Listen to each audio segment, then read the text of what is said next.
Alright, hello and welcome back to another wee bit different video. Today's video, we're going to be talking about the whole Kawhi Leonard situation and the nastiness of it.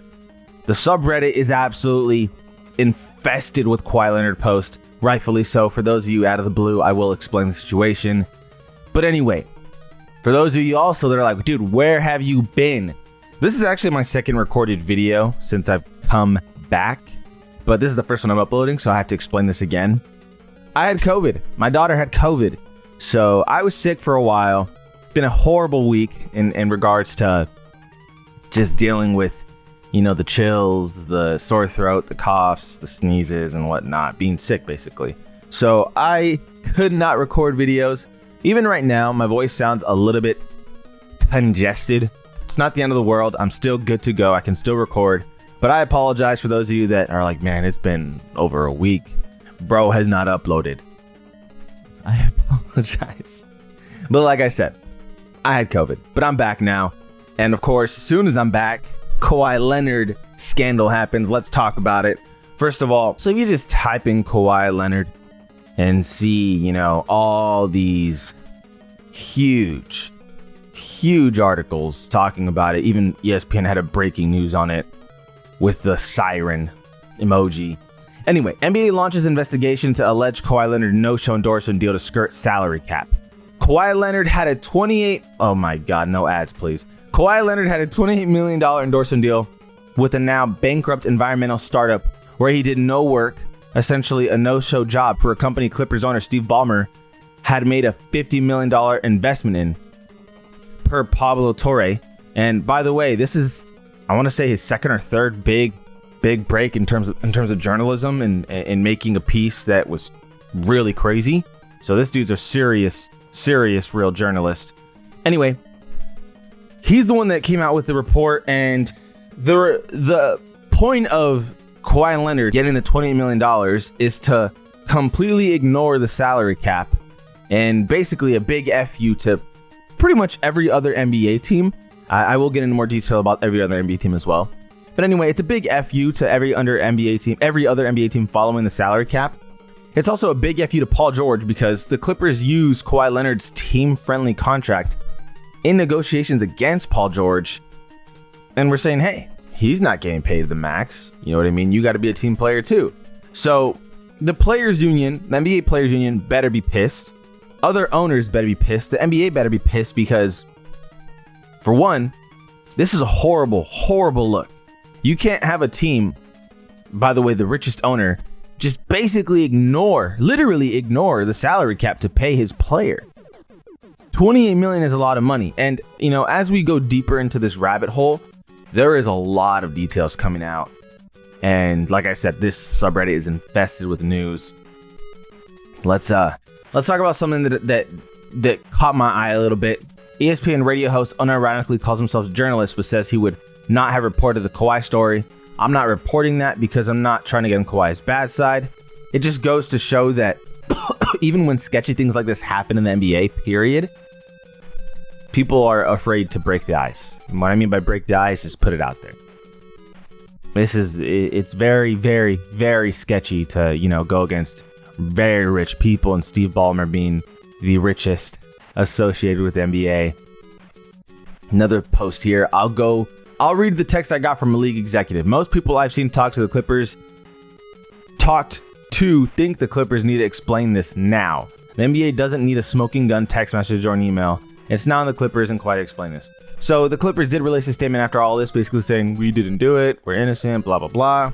Mark Cuban's also like, oh, I'm on Steve Ballmer's side, but billionaire protecting billionaire, not even remotely interested in that opinion.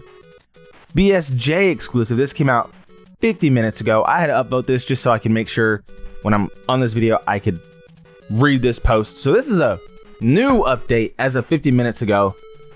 Kawhi Leonard's reported side deal with Aspiration, which is a company that, again, there was no clause. He didn't have to show up to anything. All he had to do was remain a Clipper. That's what's on the contract. Anyway, reported side deal with Aspiration is nearly twice what was originally reported, which put the questionable commitment to him closer to Clippers owner Steve Ballmer's $50 million investment, which itself has a curious twist. So I read this briefly. I didn't get entirely into it. But you have to understand, 50 million now is the difference between you and a superstar player. And again, due to the Kawhi thing coming out, more stuff comes out. Raptors complained to the league multiple times about Clippers tampering with Kawhi Leonard. Shocker. And this was the ESPN report from October 24th. A former LA Clippers coach had sued the team, alleging he was part of a multi-year effort to recruit Kawhi that leapt well beyond the bounds of the NBA Constitution with respect to potential tampering violations. Another thing we have to talk about is Kawhi Leonard. Supposedly a done deal with the Lakers, but asked for more than what you're supposed to ask for. Uncle Dennis wanting ownership. Genie supposedly declined that as well, but all those reports are coming out now because, again, they can come out now. Somebody already broke the ice. I mean, we even got another post right here. The NBA is in a bit of a panic following the alleged claims surrounding Steve Ballmer and Kawhi Leonard. From the NBA perspective, I've been told it's a bit of a panic over there. I mean, of course, it's one of those things to where everyone knows this needs to be punished. And we're not talking about some small $100K fine, $1 million fine for Steve Ballmer. Literally anything in the M's is not a problem. Even if he had to give up $1 billion. Like, this dude is so freaking loaded. What's Steve Ballmer's? What's his Steve Ballmer net worth? Net worth $153 billion. So, like I said, he's combined richer than every other owner in the NBA. He's richer than the NBA. This is the one guy here just like, fuck, anyone but him. Anyone but Steve Ballmer. It's just, it's bad. This is bad. And you know, Steve has the resources to easily give away 50 million. What the fuck is 50 million? Or let's say the original 28 million. What is that to Steve? That's literally nothing. You can't do this. Because imagine if the Clippers won a championship. Let's say last year they won a championship. This looks fucking terrible if they actually did something. I'm not even trying to be a dick to Clippers fans too, but like if they actually did something, this looks horrible. And it already does look horrible, but times a million. Because now you actually like reap the benefits. But now it's, I don't know. If you ask me, first round picks need to be taken away. Arguably, ownership of the Clippers needs to be taken away. Again, I don't know if you can fight that because it's Steve Ballmer, but arguably ownership of the Clippers needs to be taken away. It's just one of those things that is a clear-cut example of cheating. There's no other way to put it. It's literally cheating. You're going around the salary cap to keep a player of Kawhi Leonard's caliber. Kawhi Leonard, of course, is at fault, but I mean, let's be honest. Bro wants money. Hey, like, there's nothing new here.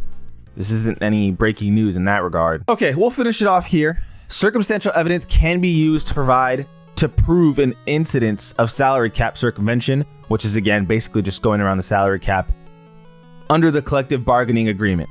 Contrary to what Shams Charania said, so what Shams said is they need hard evidence, but contrary to what he said, reported on ESPN, and contrary to the language used in Clippers' press release, the CBA plainly states that circumstantial evidence can be sufficient to conclude that salary cap circumvention occurred. Violation of Section 2A or 2B above may be proven by direct or circumstantial evidence, including but not limited to evidence that a player, contract, or any term or provision thereof cannot rationally be explained in the absence of conduct violative of Section 2A or 2B. So the thing here, and I think this top comment just puts it on a platter for everyone to understand. I'm going to read this, and this is going to be, like I said, it puts it on a platter for literally anyone to understand. That $28 million contract signed by Kawhi Leonard, an Aspirations co-founder, as produced by the former Aspiration employee, is literally prima facie evidence of cap circumventions because there is no rational way to explain. And this is literally, I think, what it boils down to. No rational way to explain a tree planting fintech company would pay Kawhi Leonard this amount of money just to do literally nothing. You can't explain that. There's literally no explaining it. Steve Ballmer giving them $50 million. And again, it boils down to you have to be a Clipper. Now, do they get that in contract? I don't know. But there's just literally no way to explain this aspect of it. Then you add all the other evidence, including that Ballmer created an LLC just to wire Aspiration 2 payments totaling $50 million, and the fact that the struggling company continued to prioritize and pay Kawhi over all others despite receiving nothing from Kawhi. That's what it boils down to. Straight up, dude. That's terrible. Terrible. Terrible. Obviously, something needs to be done. If this goes ignored, honestly, in my opinion, if this goes ignored, it's because other owners have so much dirty shit that they're trying to keep hidden as well, and they would rather just not address this problem. Because think about it. If 10 owners in the league have done some dirty shit similar to this, why would any of them be incentivized when the Clippers haven't won shit and benefited from this? Why would they be incentivized to call out Steve Ballmer when they have their own dirty secrets to keep? The Clippers didn't win anything. They didn't even get past the first round. So in an owner's perspective, in the perspective of a man with money and who has shit to lose, what if he just keeps quiet? Nothing changes in terms of them not really being rewarded for anything. They didn't win shit. So that's what I would think about. Like if I did something dirty and I'm like, oh man, I don't want this to be put out there anymore because then people are going to find out about my dirty deeds. Yeah, no. Let's just quietly shut this down. Now you could argue, hey, dude, you're a piece of shit human being. Hey, whoa. First of all, I'm not the billionaire here, okay? I'm just telling you what I would do if I had a dirty secret. I would not want it to be put out there. Now, what I do those dirty secrets to begin with is a whole different topic of conversation. Ideally, I'd like to tell you I would not cheat. And when it comes to the NBA and stuff like that, there's a lot of stuff that we don't know of how teams operate and how teams do things all the time. And of crimes being committed. Example one. I mean, Mark Cuban pretended like sexual assault didn't take place in the workplace. You take the Redskins, when they were the Redskins at the time, not the Commanders, the Washington Redskins at the time, and their owner, and the whole sexual misconduct in the workplace. There's just shit that happens that gets put out there sometimes or doesn't get put out there sometimes. I mean, people are legit afraid to break these news pieces. That the first thing we started with the video is a ESPN radio journalist saying I wouldn't report this. People are afraid. I'm not going to say I wouldn't be afraid myself, but respect to Pablo Torre, if that's how you pronounce his name. Just amazing journalism. I mean, anyway, let me know what you guys think. This is massive news. It feels great to be back. And to be back for news like this is wild. But anyway, greatly appreciate you guys for watching. Let me know what you think. If you were to like, subscribe, it goes a long way. Know about the channel. This is I've Been Different. We've been different. And we out.